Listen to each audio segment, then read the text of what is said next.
नमस्कार। कभी सोचा है कि हमारा ग्रह, हमारी पृथ्वी आखिर चलती कैसे है?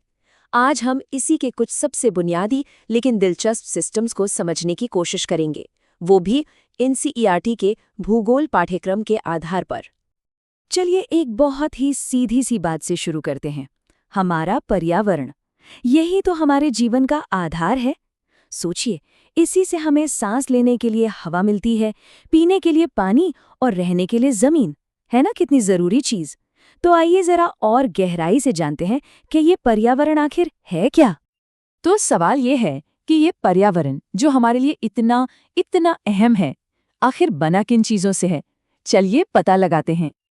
अपने चारों तरफ देखिए, आपको दो तरह की दुनिया दिखेगी। एक तरफ है कुदरत, पहाड़, नदियां, हवा, जीव जंतु, और दूसरी तरफ है वो दुनिया जो हम इंसानों ने बसाई है। बड़ी बड़ी इमारतें, पार्क, पुल और सड़कें। चलिए अब जरा कुदरत की दुनिया में और गहराई से उतरते हैं। इसे समझने के लिए हम 4 खास हिस्सों या कह लीजिए मंडलों में बांट सकते हैं, जो मिलकर हमारे इस ग्रह को बनाते हैं। सबसे पहला है स्थल मंडल। अरे सीधी सी भाषा में कहें तो वो जमीन जिस पर हम खड़े हैं, चलते हैं, घर बनाते हैं। इसमें ऊंचे ऊंचे पहाड़ों से लेकर दूर तक फैले मैदान, सब कुछ आ जाता है। फिर आता है जल मंडल। जैसा नाम से ही जाहिर है, ये है पानी की दुनिया। चाहे वो नदियों में बहता पानी हो, झीलों में ठहरा हुआ, या फिर महासागरों की विशाल लहरें। और इन सब को चारों तरफ से घेरे हुए है वायुमंडल।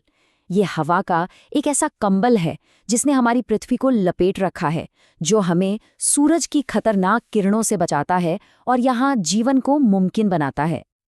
अच्छा, एक मजेदार बात बताऊं? जिस हवा में हम सांस लेते हैं उसमें सबसे ज्यादा क्या होता है? ज्यादातर लोग कहेंगे ऑक्सीजन, है ना? पर असल में ऐसा नहीं है। हमारी हवा में करीब 78% तो नाइट्रोजन है, और वो ऑक्सीजन जो जिंदगी के लिए इतनी जरूरी है, वो सिर्फ 21% है। दिलचस्प है ना? और देखिए, जहाँ ये तीनों मंडल यानी जमीन, पानी और हवा एक दूसरे से मिलते हैं ना, वहीं बनता है जैव मंडल। यही वो जादुई जगह है, एक बहुत पतली सी परत जहाँ जिंदगी पनपती है। इससे पता चलता है कि जीवन के लिए इन तीनों का साथ होना कितना जरूरी है। लेकिन एक बात याद रखिए, हमारी पृथ्वी कोई पत्थर की मूरत नहीं है। ये तो लगातार बदल रही है। कुछ ताकतें इसे अंदर से बदलती हैं और कुछ बाहर से। अगर हम पृथ्वी के अंदर झांक पाएं तो वो हमें किसी प्याज की तरह दिखेगी, जिसमें कई परतें हैं। सबसे बाहरी पतली परत को परपटी कहते हैं, फिर मेंटल, और सबसे अंदर होता है बेहद गर्म क्रोड। अब ये जो बदलाव हैं, ये दो तरह की ताकतों से होते हैं। एक वो जो पृथ्वी के अंदर से काम करती हैं, जैसे भूकंप और ज्वालामुखी, इन्हें कहते हैं अंतर्जनित बल। और दूसरी है बहिर्जनिक बल, जो सतह पर काम करती हैं, जैसे हवा और पानी का कटाव। अच्छा, इतनी सारी बातें हो गईं, जमीन, पानी, हवा, अंदर की ताकतें। पर इस पूरी कहानी में हम इंसान कहाँ हैं? हम सब एक पारितंत्र या इकोसिस्टम का हिस्सा हैं। ये क्या होता है? सोचिए, ये एक जाल की तरह है जहां हर जिंदा चीज अपने आसपास के माहौल पर निर्भर है। जैसे एक तालाब जिसमें मछलियां, पौधे और पानी सब एक दूसरे से जुड़े हैं। पर हम इंसान सिर्फ इस जाल का हिस्सा बन के नहीं रहते, हम इसे अपनी जरूरतों के हिसाब से बदलते भी हैं। और इसकी शुरुआत होती है बस्तियां बसाने से, यानी रहने के लिए घर, गांव और शहर बनाने से। रहने की जगह बन गई तो फिर हमें एक जगह से दूसरी जगह जाने के लिए रास्ते भी चाहिए।